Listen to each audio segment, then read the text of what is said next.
students of class 8. Now in this class I will teach you, give you some information in the subject civics on the topic the need of a parliament. जैसा कि हम जानते हैं, in parliamentary democracy parliament remains supreme. In India, in our country, there is a parliamentary democracy. So the position,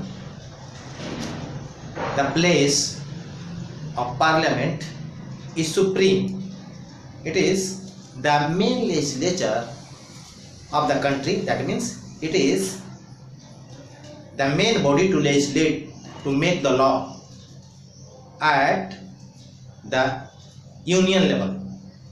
That means at the central level, parliament is supreme body for the country which legislates the law for the country. शुरू करते हैं. What is parliament? It is a congregation of elected representatives working mainly as legislature. यानी कि यह चुने हुए प्रतिनिधियों का किसी विशेष उद्देश्य चुने जाते हैं, तो किसी विशेष उद्देश्य की पूर्ति हेतु जो ये चुने जाते हैं उनका एक निकाय है, एक बॉडी है, कांग्रेगेशन है, जिसका मुख्य काम लॉ मेकिंग है. और लॉ से रिलेटेड, लॉ मेकिंग से रिलेटेड जितने भी कार्य हैं, what are the functions related to law making, it completes, fulfill all those. मैंने आपको इसके पहले ही बताया कि it is supreme, its place, its position in parliamentary democracy is supreme. So it is supreme also in law making body. In its debate and discussion, whatever debate and the discussions generally goes on the different issues in the parliament through the representatives. Public will reflects. जनता की इच्छा ही अपने जनप्रतिनिधियों के माध्यम से संसद में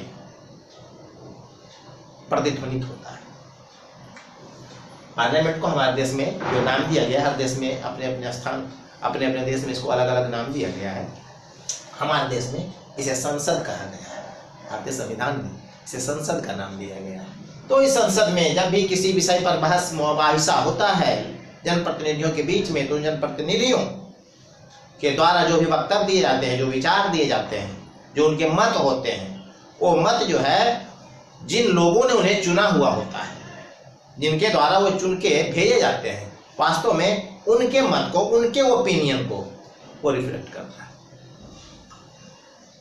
इस तरह people participates in decision making through its representative in parliament.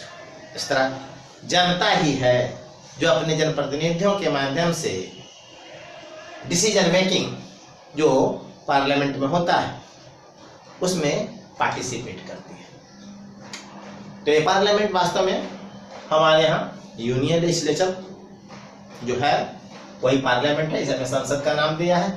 तो हमारे यहाँ द्विसदनीय व्यवस्था है, बाई कैमरल, यानी कि पार्लियामेंट जो बना है उसके 3 constituent, 2 house and the president of India.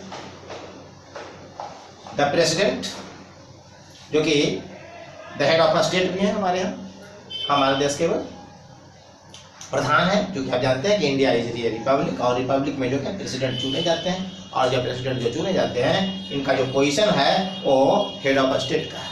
Head of जो गवर्नमेंट होते हैं खास करके पार्लियामेंट्री डेमोक्रेसी वगैरह में, तो इसमें प्राइम मिनिस्टर होते हैं, हेड ऑफ गवर्नमेंट. लेकिन हेड ऑफ स्टेट जिनके नाम से शासन होता है वो प्रेसिडेंट होते हैं.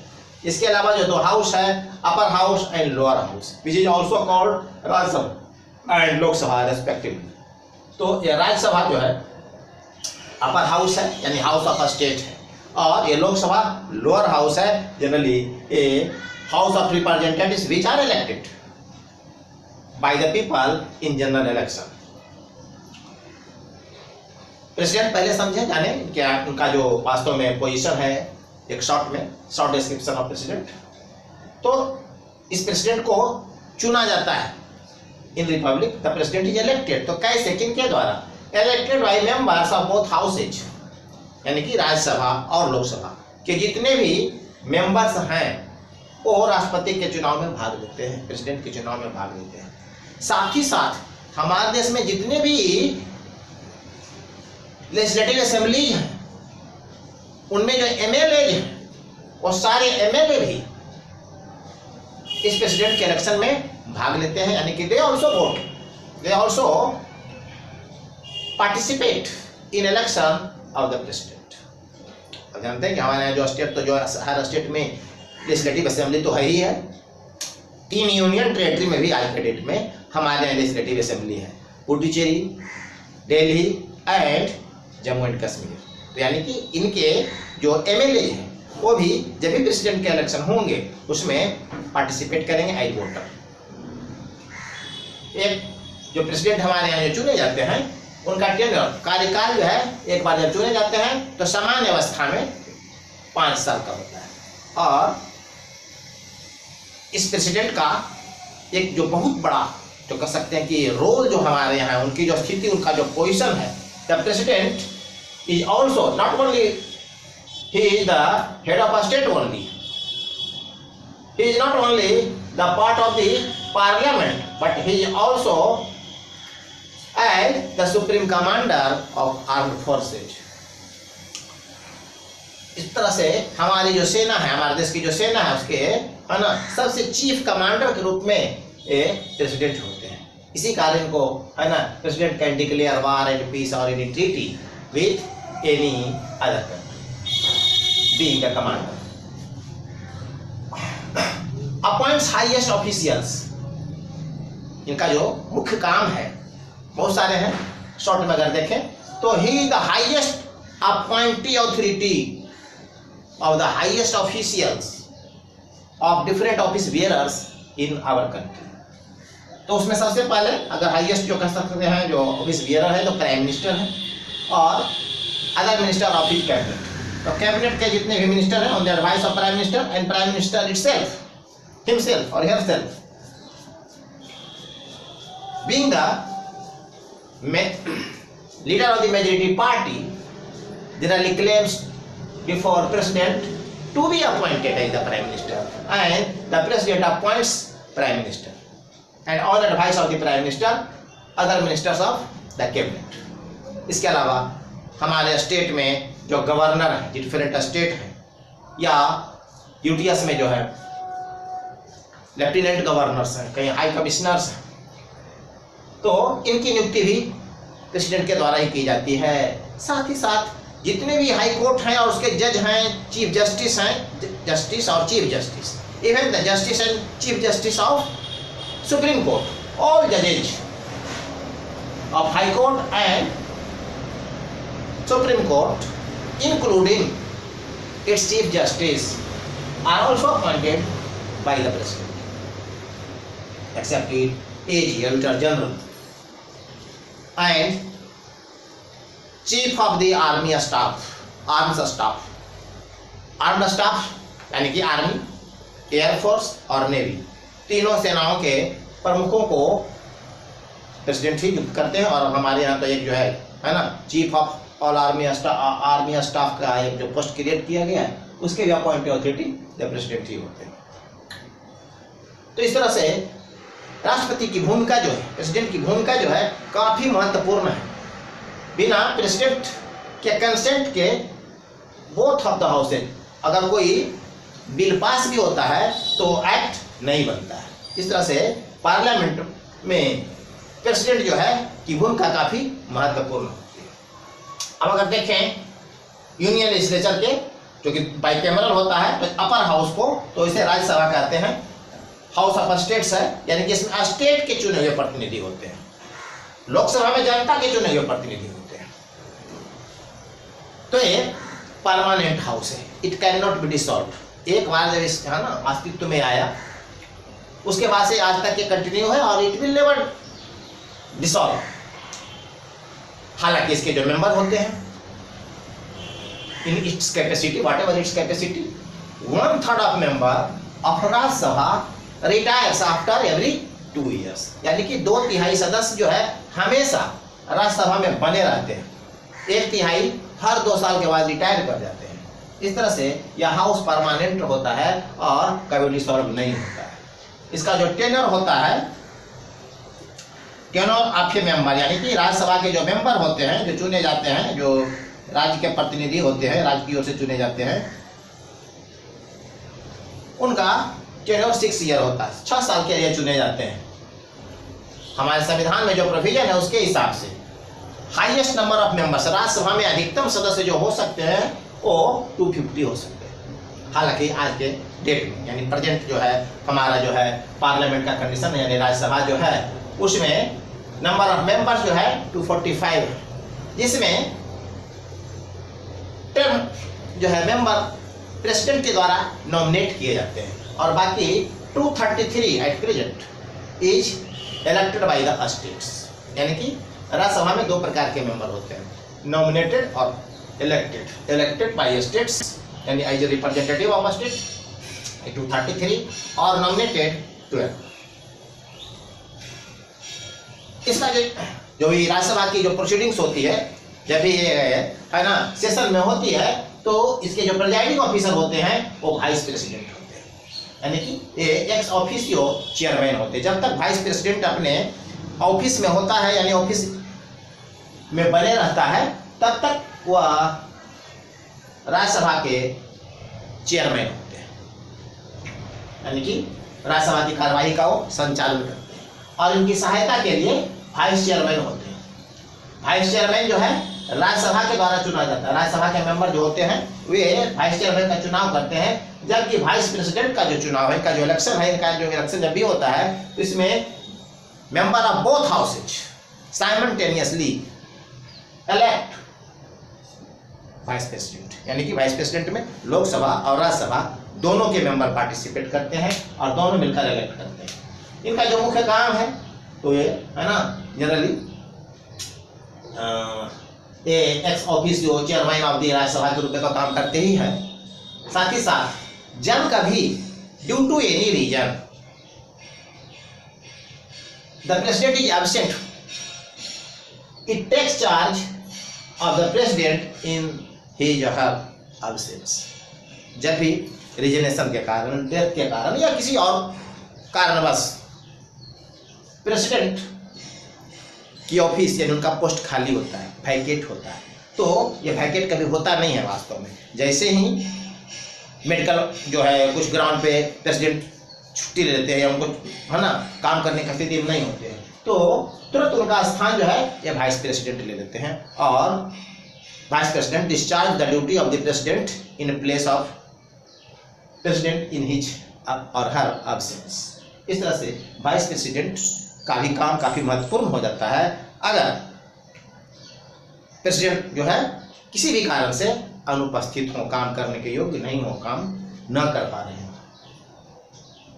अगला हम अगर देखें तो लोकसभा ये लोअर हाउस कहलाता है। साथ ही साथ अगर हम देखेंगे तो प्रेसिडेंट का एक जो है सबसे कुछ महत्वपूर्ण काम और भी क्या है प्रेसिडेंट के रूप में, जब भी राज्यसभा और लोकसभा दोनों एक साथ बैठते हैं, यानी कि then there will be या there would be a joint session, तो प्रेसिडेंट सामान्यतया इस ज्वाइंट सेशन को एड्रेस करते हैं, यानी कि एड्रेस करने से मतलब यह गवर्नमेंट के नीतियों के बारे में या किसी प्रकार का मैसेज भी जो देना होता है वो ज्वाइंट सेशन को देते हैं। और जब कभी भी लेजिस्लेचर यानी हाउस और राज्यसभा हो या लोकसभा अगर सेशन में नहीं हो और कभी ऐसी स्थिति आ जाए कि कानून बनाना, parliament is a law making body, और अगर पार्लियामेंट सेशन में नहीं हो, कानून बनाना जरूरी है, इस प्रकार के केस में on advice of government, on recommendation of government, president issues ordinances. President जो है है ना, अध्यादेश जारी करते हैं। और इस अध्यादेश की जो अवधि होती है ना, विथ इट्स डिक्लेरेशन, अधिकतम जो है 6 महीने तक होती है। हालांकि इसके बीच में अगर सेशन स्टार्ट हो जाता है हमारे इस दोनों हाउस का, तो सरकार से अपेक्षा होती है, government is expected to make the law in place of ordinance. उम्मीद की जाती है, अपेक्षा की जाती है कि सरकार जिन विषयों को लेकर ऑर्डिनेंस जारी करती है उस विषय को बिल के रूप में प्रेजेंट करे और जो वास्तव में इसका जो प्रोसीजर है उसको फुलफिल करते हुए उसे एक्ट का रूप दे दे। इस तरह प्रेसिडेंट जो है ये भूमिका काफी महत्वपूर्ण है। राज्यसभा भी बीइंग द अपर हाउस यानी कि हाउस ऑफ स्टेट काफी महत्वपूर्ण भूमिका होती है। और इस प्रकार की जो भूमिका होती है, वाइस प्रेसिडेंट भी जो है प्रेसिडेंट को है ना असिस्ट करते हैं या साथ ही राज्यसभा के कार्यवाहियों का संचालन करते हैं। अब अगर देखें तो हाउस ऑफ रिप्रेजेंटेटिव जो हमारे यहाँ है वो लोकसभा है, वो लोअर हाउस है। तो लोअर हाउस के बारे में जो कुछ स्पेसिफिक इन शॉर्ट है ना, इसको देखते हैं हम अगले स्लाइड में। Now we know about Lok Sabha, the lower house which is also the house of representatives in short।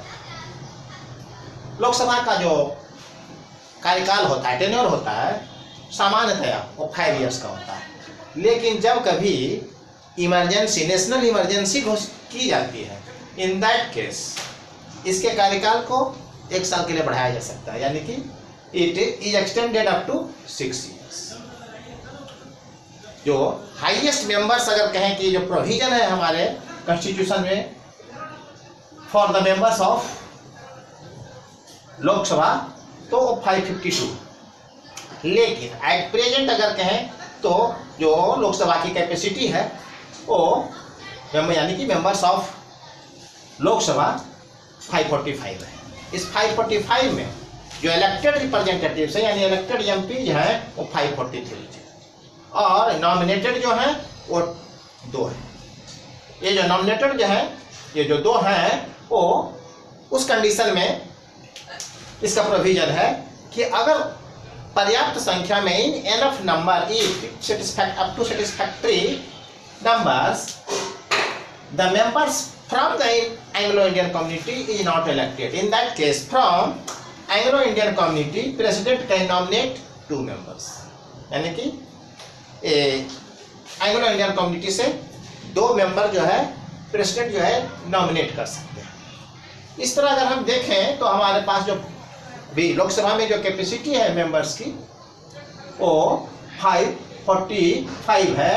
उसमें अगर स्टेट के हिसाब से देखें तो चूंकि जम्मू कश्मीर अब स्टेट के रूप में नहीं रह गया है, इसलिए पहले स्टेट का रिप्रेजेंटेशन 530 था जो घट के अब 526 हो गया है।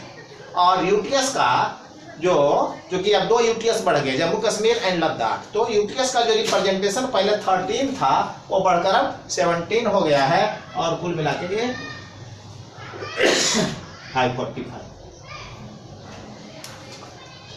यहाँ एक बात ध्यान देने की है कि लोकसभा का सामान्य कार्यकाल 5 साल का है, लेकिन if the party which is in majority loose its majority, यानी कि जो सरकार में है, बहुमत में है, अगर वह दल या वह गठबंधन यानी विभिन्न दलों का जो गठबंधन है अगर अपना बहुमत लोकसभा में खो देता है तो उस कंडीशन में on the recommendation of even the prime minister in mean time any time, 2 condition इसके होते हैं। अगर मेजॉरिटी पार्टी बहुमत खो दे और कोई भी दूसरा अल्टरनेटिव जो है गठबंधन या दल सरकार बनाने की स्थिति में नहीं हो, तब मिड टर्म इलेक्शन का भी प्रोविजन है, यानी 5 साल तब कार्यकाल बिना पूरा हुए ही फिर से इलेक्शन होगा। या सरकार बहुमत में है और अगर वह चाहे कोई भी दल हो या गठबंधन हो कि इलेक्शन हो तो on the recommendation of prime minister since he is the leader of the majority party, तो इलेक्शन फिर से लोकसभा के करवाए सकते हैं in mean time during the period and before the 5 year. The fixed term. इस तरह से लोकसभा एक ऐसा हाउस है जो परमानेंट नहीं है, राज्यसभा की अपेक्षा। ये डिसॉल्व किया जा सकता है 2 कंडीशन में, on the recommendation of prime minister and on the case in the case में majority party lose its majority in the house. दोनों ही केस। आज की वीडियो में इतना ही। जब हम अगले वीडियो में आपके पास फिर आएंगे तो उसमें आपको पार्लियामेंट के फंक्शन के बारे में बात करेंगे कि पार्लियामेंट का फंक्शन वास्तव में जो है ना, किस प्रकार होता है। तब तक के लिए आप इंतज़ार करें। Thank you.